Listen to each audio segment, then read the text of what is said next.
Bueno, hay una serie de preguntas, algunas nos decías Isabel, que además están llegando. Sí, efectivamente, acabamos de recibir una hace escasos minutos de un oyente que realmente pregunta prácticamente lo mismo que las que nos habían preguntado hace unas semanas. Voy a juntarlas, si os parece. Tanto Sí. David Parece muy bien. Peleato como Antonio Rosselló preguntan por el catalán. David Peleato, por un lado, suma un comentario a esa pregunta. Dice, nos han triturado durante 30 años hasta hacernos sentir extranjeros en nuestro propio país por el mero hecho de hablar en español. Él escribe desde Lérida. Por favor, expliquen desde cuándo se habla español en Cataluña y por qué es una lengua tan propia de esa región como lo pueda ser el catalán. Eso por un lado. Y por otro lado, desde Valencia les hace la pregunta Antonio Rosselló. Dice, ¿es el dialecto catalán una mezcla de provenzal arcaico y lengua valenciana clásica? Si la respuesta es no, dice este oyente, por favor, respóndame a otra pregunta. ¿Es el valenciano un derivado del catalán o, por el contrario, es una lengua romance genuina con una influencia del catalán de no más de 100 o 200 años? Y para terminar, leo la de Robert Merchante, que es similar a la primera. Dice, porque se dice que el catalán es un dialecto del provenzal, mientras que el valenciano se considera una lengua totalmente independiente. Los oyentes preguntan mucho Bueno, por la lengua y por sus vamos allá. orígenes. Bueno, yo lamento si le voy a dar un disgusto a alguien, pero el catalán nunca ha sido la lengua propia de Cataluña. Es decir, esa idea de que en Cataluña solo se hablaba una lengua y es el catalán y luego llegó el español o castellano y lo fue empujando, etcétera, es falso. Es decir, en realidad lo que ahora conocemos como Cataluña siempre ha sido una tierra plurilingüe. Y de hecho, por ejemplo, entre el siglo VIII y el siglo XI, en el sur de Cataluña, lo que se conoce convencionalmente como la Cataluña Nova, lo que se hablaba era el mozárabe. Es decir, hay una parte norte que queda absorbida en buena medida por el Imperio Carolingio, la marca hispánica. En esa parte, por razones que a mí me parece que son muy fáciles de entender, acaba hablándose una lengua que es el catalán, que es un dialecto del provenzal, y tiene lógico, porque efectivamente en esa zona El lemosín, el como lemosín, claro, se en esa solía zona decir. del Imperio Carolingio, pues obviamente se hablaba ese provenzal y el catalán deriva dialectalmente de ese provenzal. Pero en la zona sur lo que se hablaba era el mozárabe.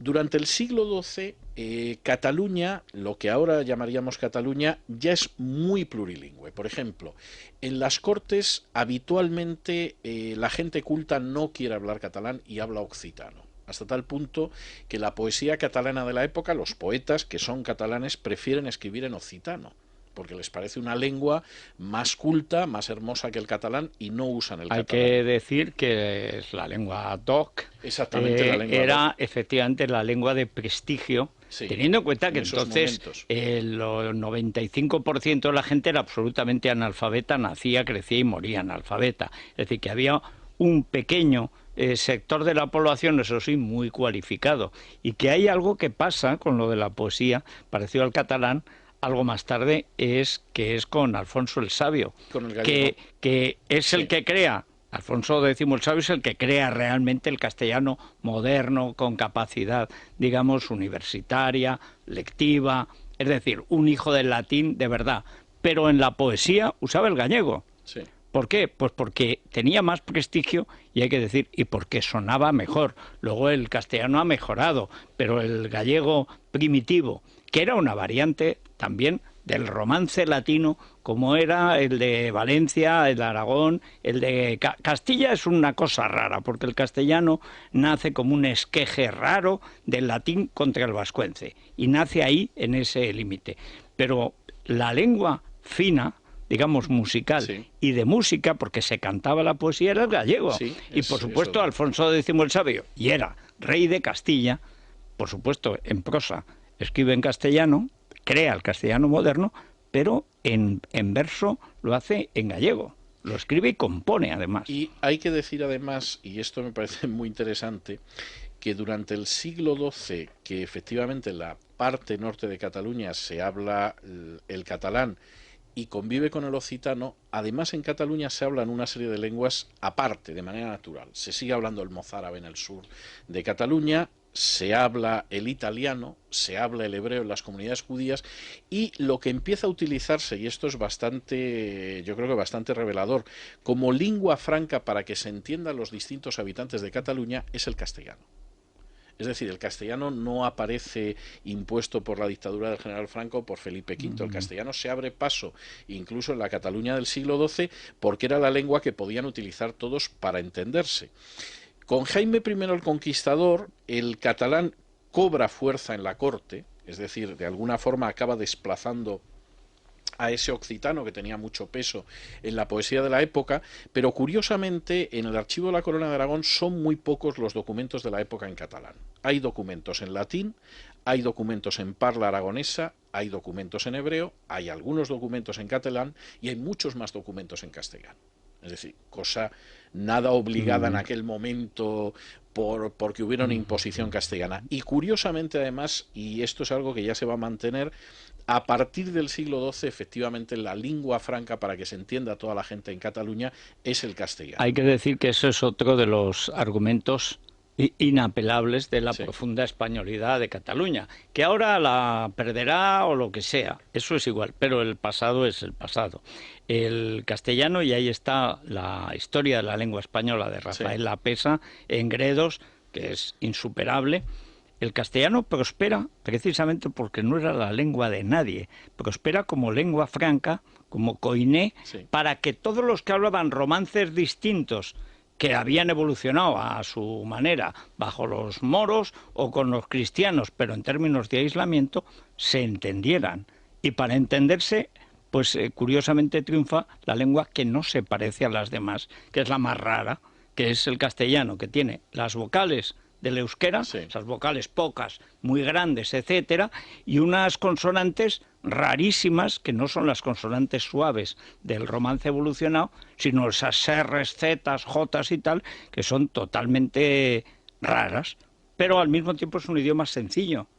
Y como es sencillo, lo adoptan en todas Sí. partes. Sucede en Aragón, sucede en León, sucede en Galicia, sucede, por supuesto, en todas las zonas de Reconquista, sucede en Cataluña y sucede en Valencia. Es decir, ¿por qué el castellano prospera tan rápido?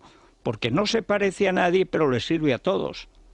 Hay un elemento además curioso de hasta qué punto Cataluña es plurilingüe, y es que Jaime II utiliza incluso varias lenguas para escribir a sus hijos. Por ejemplo, al hijo mayor, que era infante, le escribía en catalán, al infante Juan, que era arzobispo de Toledo, le escribía en latín, y a las hijas las escribía en castellano.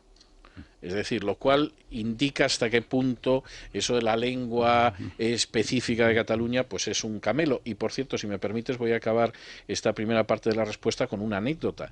Y es que en el año 1594 en Gerona se produjeron trastornos, en la calle se produjeron disturbios, porque los fieles querían escuchar la liturgia en castellano y no en catalán.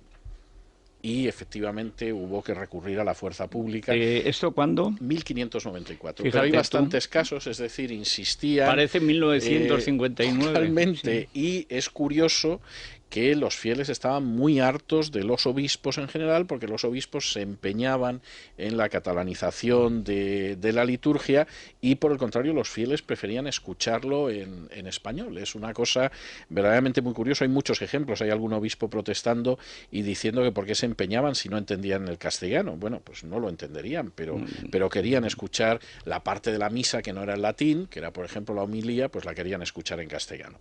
Había una pregunta sobre el valenciano. Vamos a ver, el valenciano no es un dialecto del catalán. El valenciano deriva de una lengua romance que se sigue hablando en la zona de Valencia durante el periodo de la Reconquista. Hay muchos testimonios, pero sobre todo hay muchos testimonios de los árabes. Por ejemplo, Ibú al-Batar, que es uno de los grandes gramáticos árabes, él habla de que los mozárabes hablaban una lengua romance que venía del latín y que la habían seguido hablando sin interrupción. Esto, por supuesto, mucho antes de la llegada de Jaime I. Y hay una serie de códices que van desde el siglo IX hasta el siglo XII, que son contratos entre los mozárabes que vivían en la zona de Valencia, o a veces entre moros y cristianos, donde se sigue utilizando una lengua romance que deriva obviamente del latín, y que además se suele llamar, los árabes la llaman al-rumía, es decir, la lengua romana, por decirlo de alguna manera, y ellos lo llamaban la lengua romana. Es decir, la idea es que era una lengua que derivaba del latín en ese sentido. Y es curioso que cuando Jaime llega a Valencia, el rey Jaime llega a Valencia, establece que precisamente los jueces deben conocer las causas en románs. es decir, no en catalán ni mucho menos, sino en la lengua que utilizaba la gente de Valencia. Mencionaba antes Federico Ubieto, porque efectivamente Ubieto lleva a cabo un estudio del Llibre del Repartiment, donde él señala cómo durante el siglo XII y XIII los soldados que vienen con Jaime no eran catalanes, es decir, en su mayoría procedían de Aragón, y además y de Navarra, los pocos también, que vinieron sí, de Cataluña se establecieron en zonas donde nunca sí, se ha hablado el valenciano, y cómo esa lengua pues era una lengua romance. Pero quisiera señalar que además esa lengua valenciana, que no es el catalán, se traducía al catalán ocasionalmente, es decir, los propios catalanes no lo consideraron una lengua que fuera el catalán, como tampoco lo consideraron del mallorquín. Y voy a mencionar un hecho que me parece muy interesante. Bien entrado el siglo XVI, es decir, que efectivamente no estamos hablando ya de un proceso de formación, sino de lenguas que están bastante establecidas, el canónigo de la Catedral de Mallorca, que era Gregorio Genovar, se quejaba de que la gran novela de Raimundo Lulio, Blanquerna, no se había traducido al valenciano, es decir, se había escrito en mallorquín y no se había traducido al valenciano.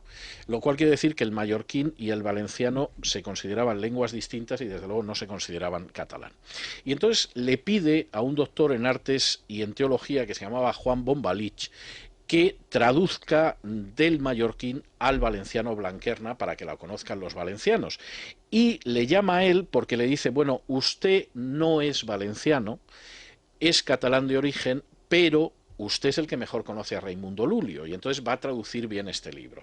Y curiosamente, cuando este libro se publica finalmente en 1552, Bombalich dice: el cual libro ahora se ha traducido y dado a la prensa en lengua valenciana, según que conociéndome apasionado de la ciencia luliana, me rogó tomara yo de esto el encargo, aunque no sea docto ni muy limado en dicho idioma, por serme peregrino y extranjero.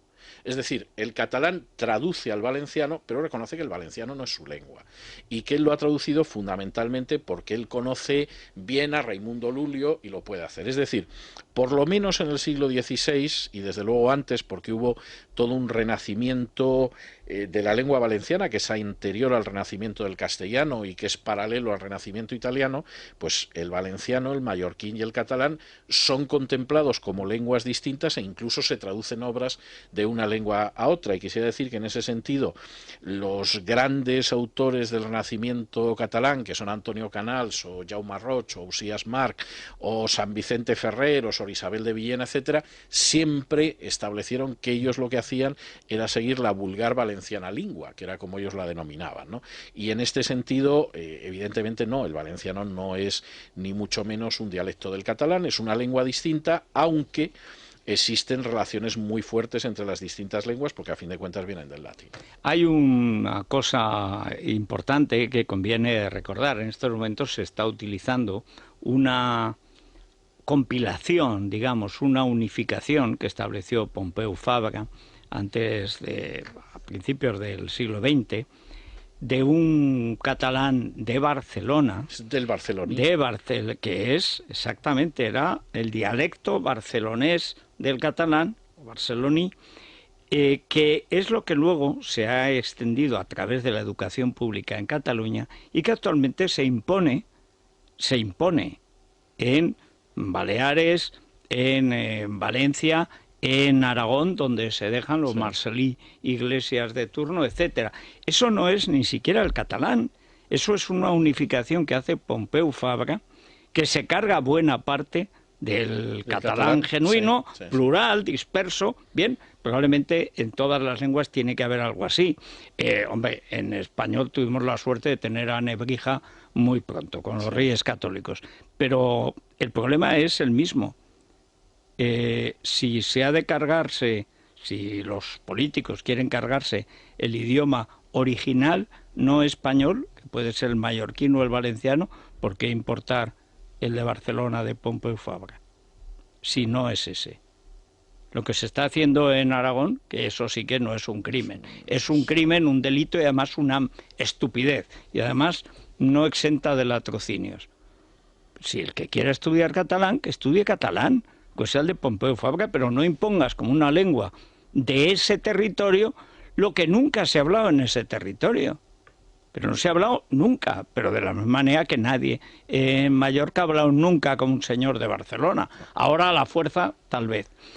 Esto ha sido una cosa de los últimos 30, 40 años y desde luego la manipulación histórica que se ha hecho es espectacular. Por poner un paralelismo siempre, el de Valencia y Cataluña, el del valenciano y el catalán. ¿Son iguales el gallego y el portugués? No. Bueno, no, pues no. Se parecen mucho más que el valenciano y el catalán. No digamos ya